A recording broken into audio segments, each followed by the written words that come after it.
your spirit, and we will sing from these teal hymnals in 10:08 when our heart is in a holy place.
Come, come, whoever you are welcome here.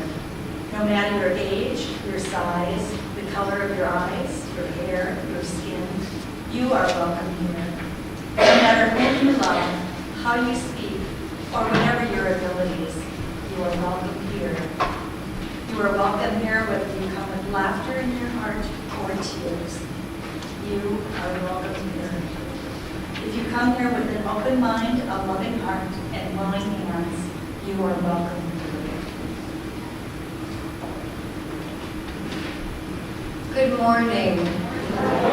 I am happy to be with you today after days that felt like spring, and now it feels like there's some kind of conspiracy about snowing around Sundays. And I know that the violets are still there, under the snow, a little worse for wear, and when the sun comes out, which it will because this is Utah, not Seattle, the buds next to those crushed blossoms will rise and open. And we are thankful for the moisture, even though it makes going on walks a little more difficult. And I know the skiers are happy for the moisture. We are also thankful for the sun that rose into the darkness and the ways that our spirits lift mysteriously when we thought we were going to stay sad for much longer than that. For that way that our spirits rise, let us give thanks. And in that thanks, I invite you to greet one another. And then we will rise in body or spirit and sing There's a River Flowing in My Soul, number 1007.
like to invite all of the young and young at heart to come up for the Story for All Ages.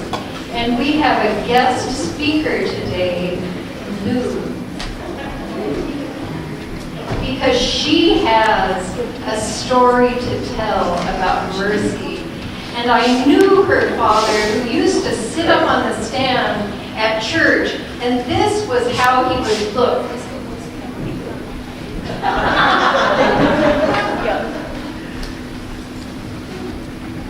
Thank you, Lou. So my dad was really strict, and when my parents went on a trip one time, he told me that I was supposed to do the watering for all of our trees, and we had 40 orange trees, and 3 avocado trees, a peach tree, a nectarine tree, a plum tree, a macadamia nut tree. So he told me to put the hose on a very light trickle for 15 minutes for each tree, just light. So I'm thinking, okay, it's Saturday. Is this what I want to be doing all day? 40 orange trees, 3 avocado trees, all this stuff, 15 minutes of time. I'm going to be here all day. So I thought, they're out of town, they won't know. So I put all the hoses on full blast so I could get out of there and go back to my grandmother's house, which was so fun, and I didn't have any watering to do. So I did it, a couple of hours, we were done. And then the next day, I go to church, and my neighbor, who lived just below the hillside where we lived, came up to me and he said, "Lou, your front yard is in our backyard." I had left the hoses on the avocado trees that were right on a hillside all night long, and it caused the entire hillside to fall down into the Bradshaw's yard. And I thought that I was going to be grounded for the rest of my life.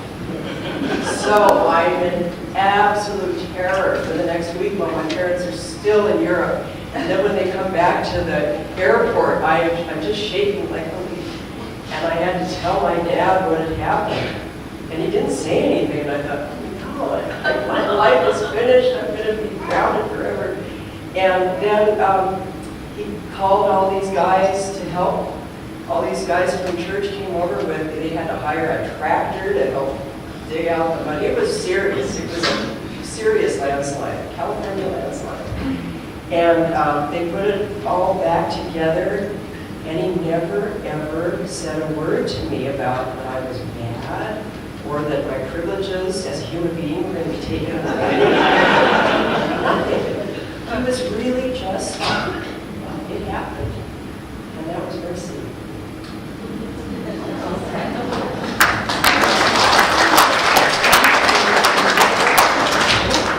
So it's my hope that all of us experience that kind of mercy. Thank you so much. And now go down to your classes. We will sing for you.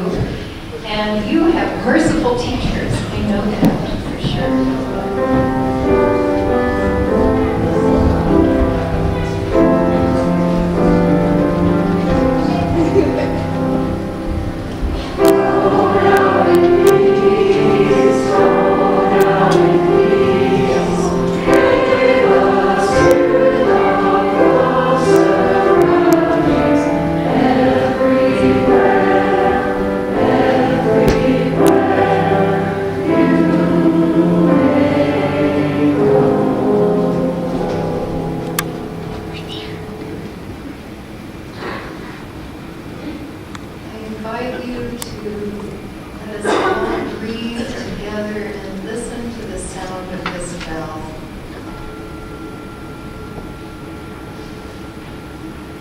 As we breathe, I invite you to find within you that place of stillness.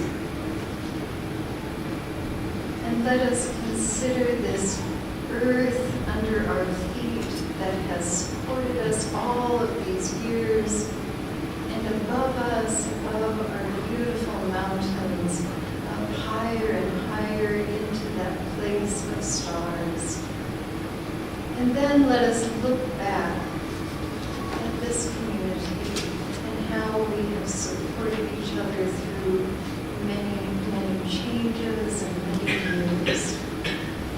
We bring each week, we bring with us our joys and our sorrows, and especially today, we want to lift up Isabel Meadows, a young adult in our community who has been a vibrant part of our community.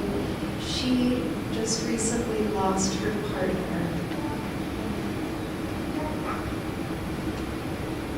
We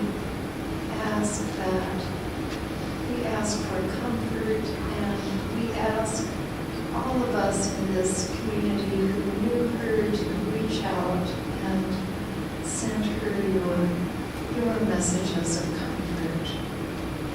We also hold in the light of this community Russ Martin, who lost his mother to suicide, and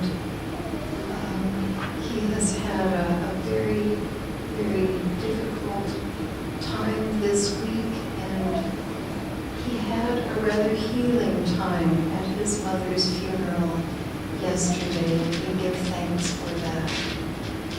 Each of us, we hold our own joys and sorrows, and also those of our family and people close to us.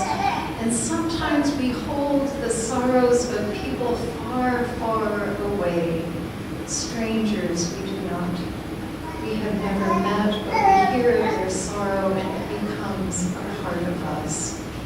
As we enter a time of meditation, I invite you to say the names of those whose joys and sorrows you are holding into that silence. Patrice Prince became a grandmother.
In the spirit of serving our wider community, for March and April, we will be supporting the work that First Unitarian Church is doing to provide sanctuary and basic needs for Vicky Chavez and her 2 daughters, while she seeks asylum here through the judicial system. If deported, Vicky fears for her life due to economic and social upheaval and violence in her home country. Please give generously. Will you please join me in saying the words printed in the order of service for our offering? We are this church. We are its hands, its heart, its voice. Together, we share in the wealth of this community and sustain it with our gifts.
The South Valley Sanctuary Program thanks you for your gifts.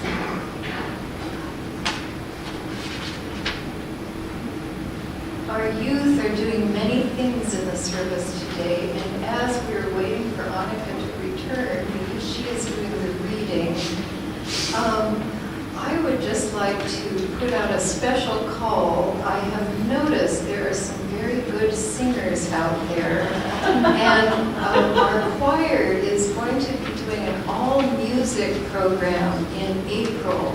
And if you're interested in trying out the choir, please talk with Lou, the one who told the story during the Story for All Ages. Talk with her after this service, because we have choir nights, we have rehearsals on Thursdays and on Sunday morning. And we would love, for those of you who feel joy in singing, it's the high point of my week, and I invite you to join us in that high point. The Sunday that is the 22nd of April.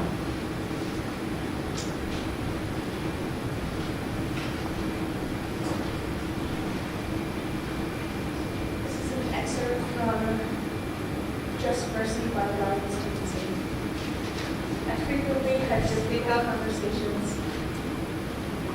with clients who were struggling and despairing over their situations, over things they'd done or had been done to them that had led them to painful moments. Whenever things got really bad and they were questioning the value of their lives, I would remind them that each of us is more than the worst things we've ever done. I told them that if someone tells a lie, that person is not just a liar. If you take something that doesn't belong to you, you are not just a thief. Even if you kill someone, you're not just a killer. I told myself that evening when I had been telling my clients for years, I am more than broken. In fact, there is a strength, a power even, in understanding brokenness. Because embracing our brokenness creates a need and desire for mercy, and perhaps a corresponding need to show mercy. When you experience mercy, you learn that things are hard to learn otherwise. You can see things you can't see otherwise. You hear things you can't otherwise hear. You begin to recognize the humanity that resides in each of us.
Brian Stevenson so impressed our youth when he spoke at our Unitarian Universalist General Assembly last June that they told me that I must speak of him.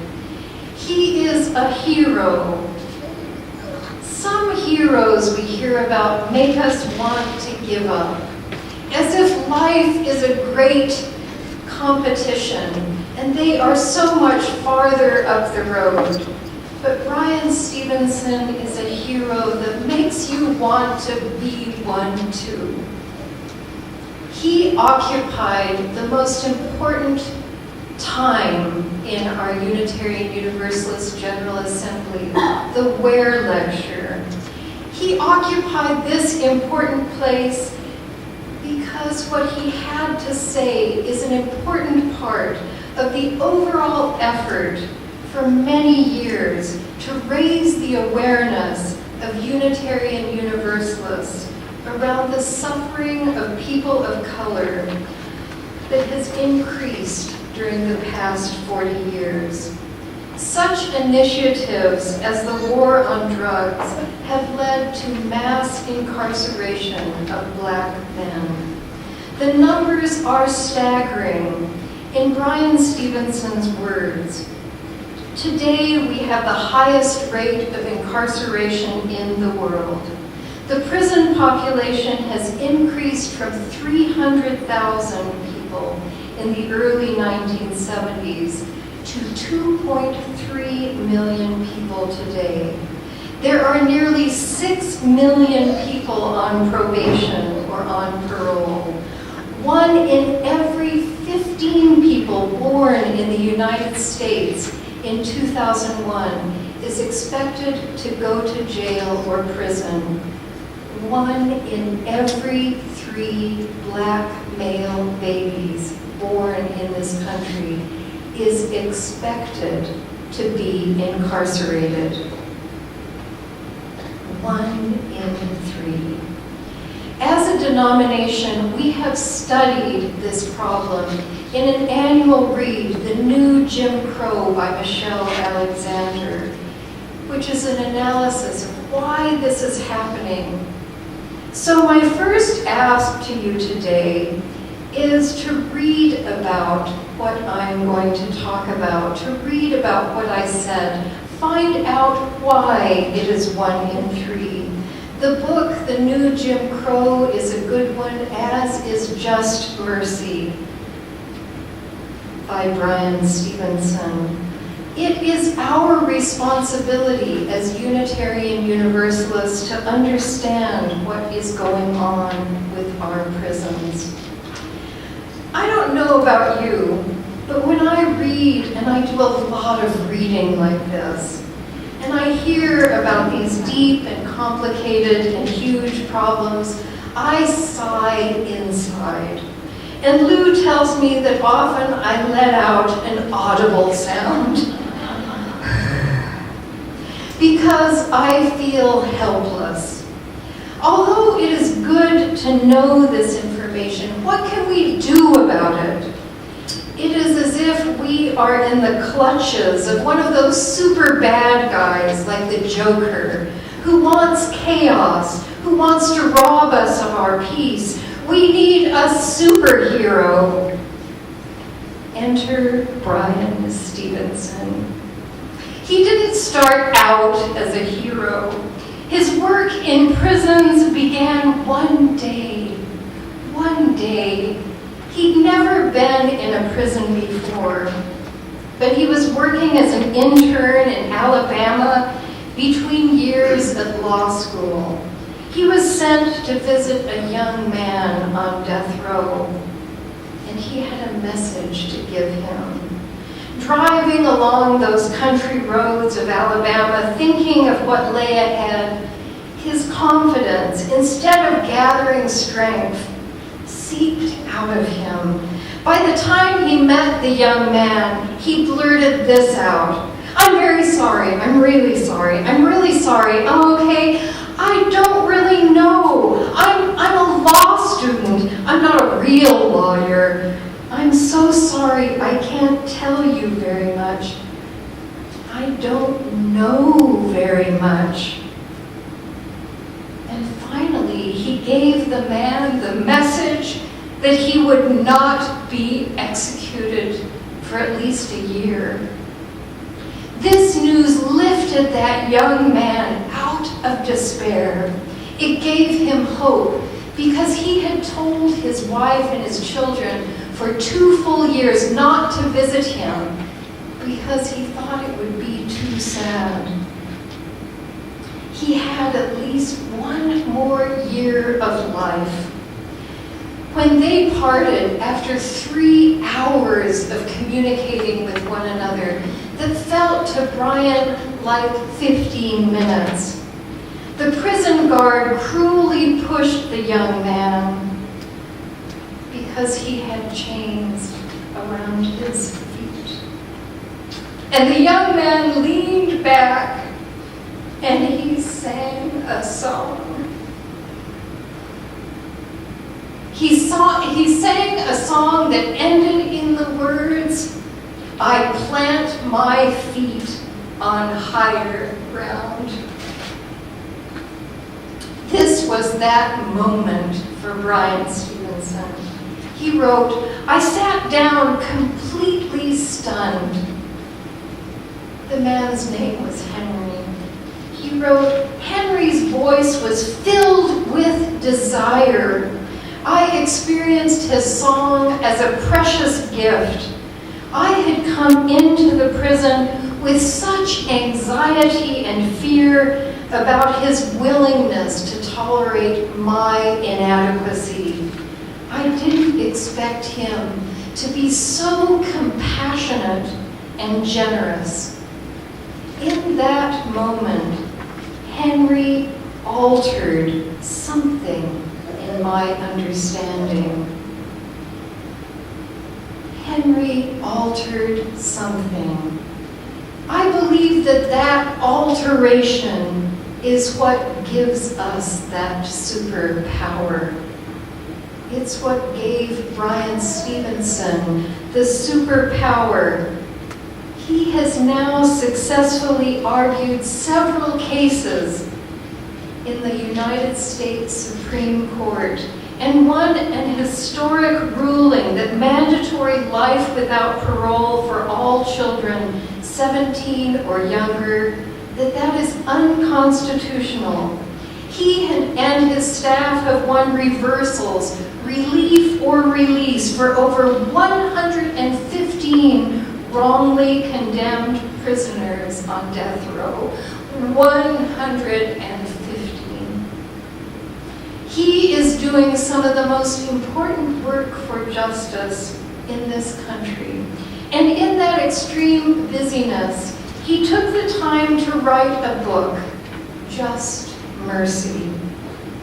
I believe he wrote that book because he believes that there is work that we can do. In order to change laws, we must change hearts. I believe that the work he is asking us to do around race and incarceration is similar to the work that this congregation did to become a welcoming congregation and hang that rainbow flag. We must see in his words how easily we condemn people in this country and the injustice that we create when we allow fear, anger, and distance to shape the way we treat the most vulnerable among us. This community conquered fear and anger around the LGBTQ people, around what sexuality was. They conquered those fears and they got close to people, listened to them, and their hearts changed. And I believe that in Salt Lake City and in the county even, and I believe even spreading into Utah County, that a lot of really positive change fanned out from this place. When the hearts changed in this sanctuary from around 20 years ago, a natural connection happened. And all of you showed up when laws were unfair to LGBTQ people. And then a great miracle happened in 2013 when same-sex marriage became legal in this state and country. This could not have happened. This could not have happened without that underlying change of heart. That great arc that bends towards justice does so because at the core of it, justice feels good. When we start doing that work, we understand that that work is the good medicine for which this world is longing. Tonight, from 5 o'clock, we have a wonderful opportunity to listen to the premiere performance of a string quartet with Japanese harp that will express the experience of Topaz, the incarceration camp for people of Japanese descent, that came out of the executive order signed by one of my favorite presidents, Franklin Delano Roosevelt. How did that happen, we ask ourselves? Why weren't there huge protests? At that time, racism against Asians ran deep in this country. The sad truth is that that happened because our hearts allowed it to happen. Our hearts allowed that to happen. We didn't all stand up and say, this is wrong. And Brian Stevenson believes that our hearts are what is getting in the way, that our hearts are allowing the mass incarceration of Black people to continue. In his TED Talk, he speaks of a time he was talking in Germany of the statistics in the United States around death row. The preponderance of Black men who are being executed, the numbers of Black men who are executed that go so much higher when it was a crime of Black against white. The difference in those numbers when it is white who murders Black. The Germans were horrified. With our history, they said, we could never do such a thing. We cannot execute people. Brian Stevenson wants us to be horrified by what is happening in our country. He wants us to do that hard work of changing our hearts, of transforming the fear that is fueled by everything on our news. He wants us to transform that fear into love and compassion. He turns the question about the death penalty from, do people deserve to die, to, do we deserve to kill? Do we deserve to kill? What does it do to us as a society to treat people so inhumanely? I remember the story my father told about hunting with his brother Bob. They were probably around 10 years old. They found a den of coyotes and they killed the pups.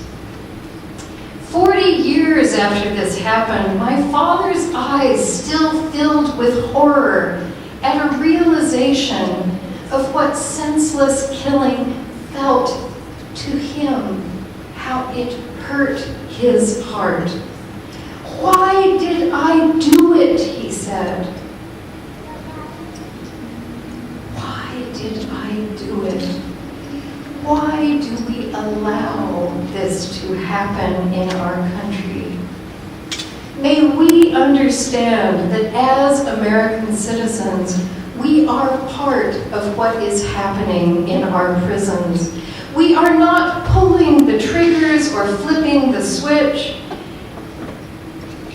And we need to have that change of heart, that deep knowledge of how our humanity is harmed by our lack of mercy.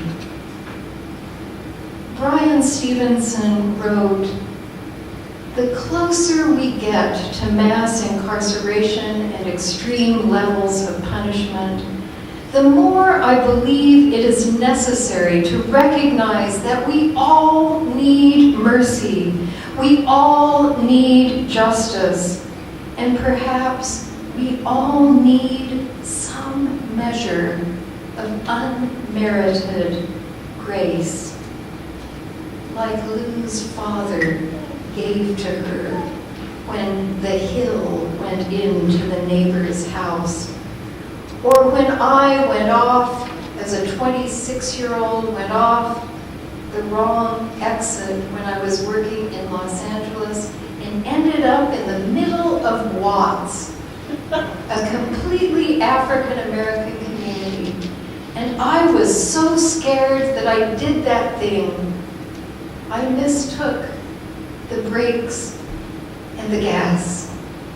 And I ran into the big Lincoln Continental in front of me. And I smashed the front of my little Volkswagen Bug into my wheels. And the car wouldn't move. And I was paralyzed in fear.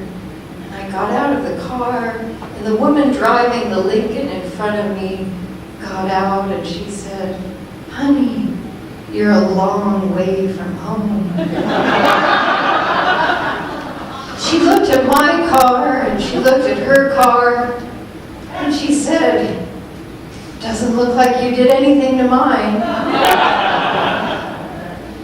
And we exchanged phone numbers, and she went on her way, and I left my ar. The only place I could find a telephone was in a bar. And I called AAA, and they came and took the front of my car out of the tires. I have been the recipient of unmerited grace over and over in my life. Over and over in my life. Many of those stories I've told you, but there are a lot I just keep private. Bryan Stevenson bids us begin this process of mercy by thinking about the worst thing we have done, the most embarrassing thing. One of those things we just hold inside and wish were not a part of our life story. One of those things we remember at the oddest time, and shame just washes over us. Or at least that's my reaction to the things I've done.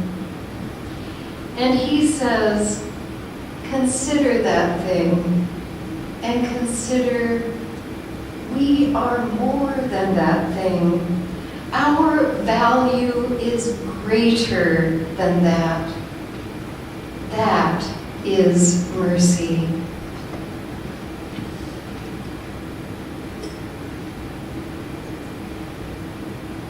And as we give mercy to ourselves, and I believe it is our lack of mercy for ourselves that perhaps makes such vindictiveness in our society, that as we open to how we are with ourselves, to what is happening in our country, as we change our hearts, we transform that vindictiveness into mercy.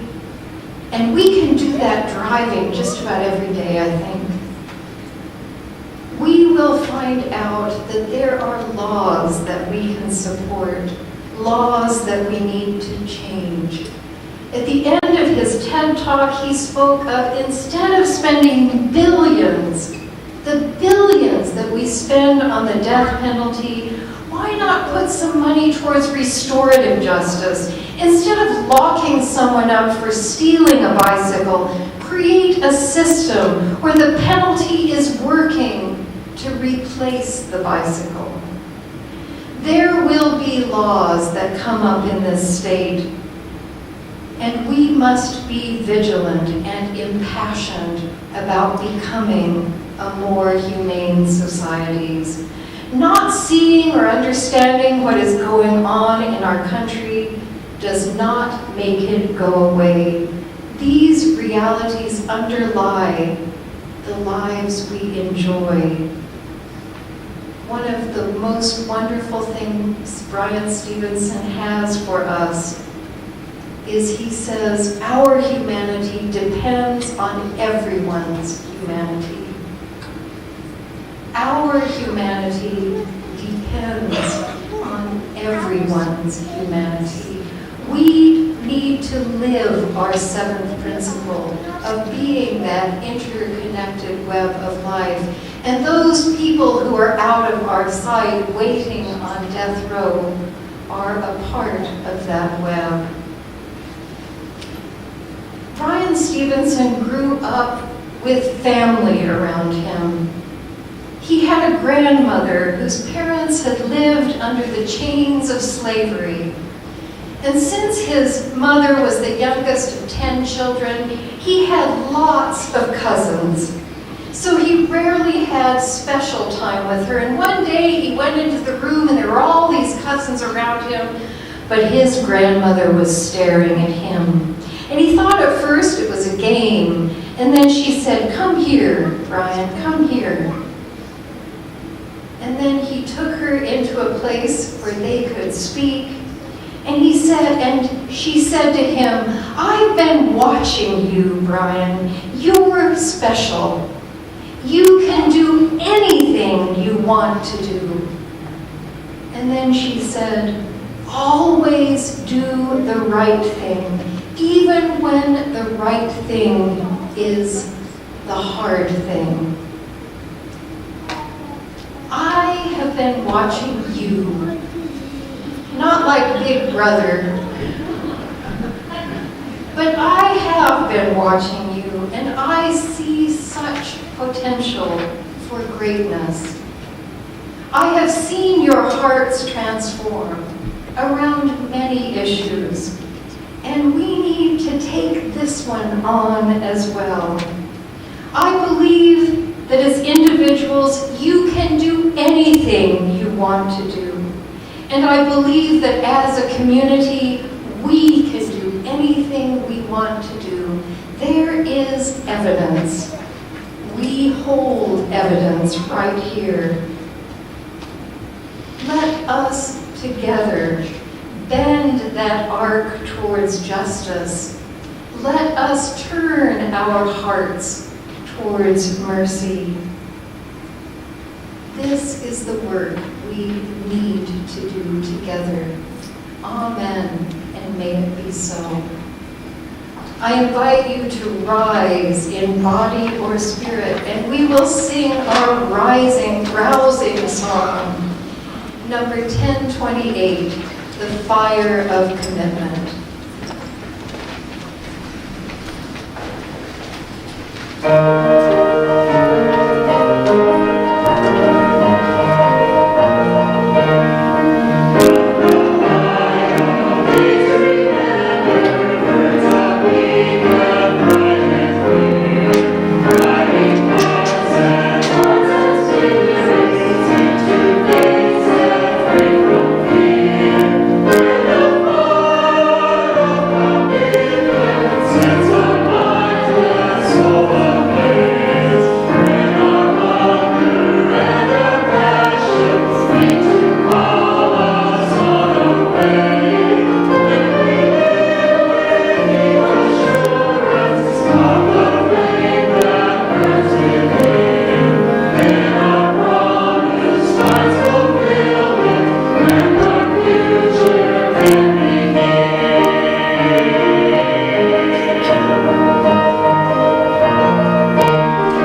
Together may we find in our hearts that fire of commitment that will take us through learning about those things, continuing reading even when we were going, May we understand that learning is one step on the road to understanding and to finding that place that is meant for us. I think of that arc of justice as this big part of a pendulum upon which we must all hang and hold our weight, for it is our weight that will bend it towards justice. And we need all of the weight of this world. We need this community to be a part of the weight that bends this arc, that rights this great injustice. Amen, and may it be so.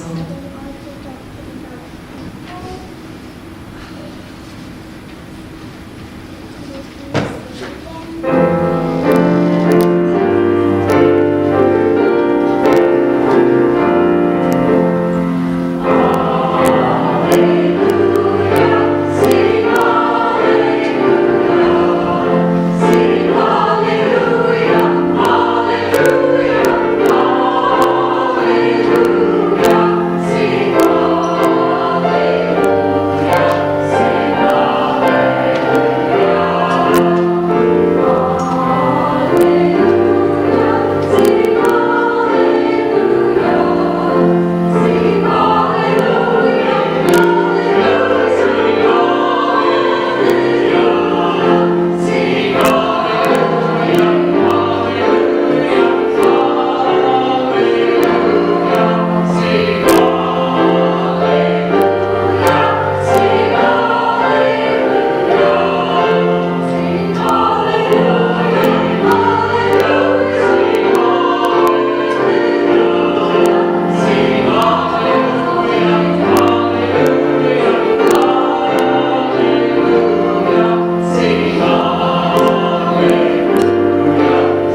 all think alike about everything.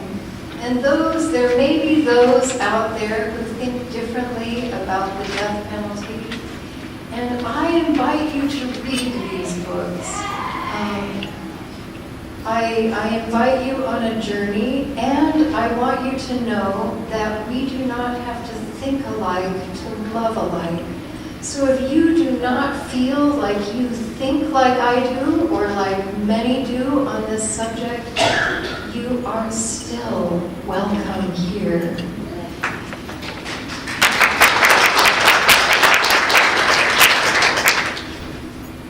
Before we extinguish our chalice, this is the time when I invite any of you who are visiting here, who are here.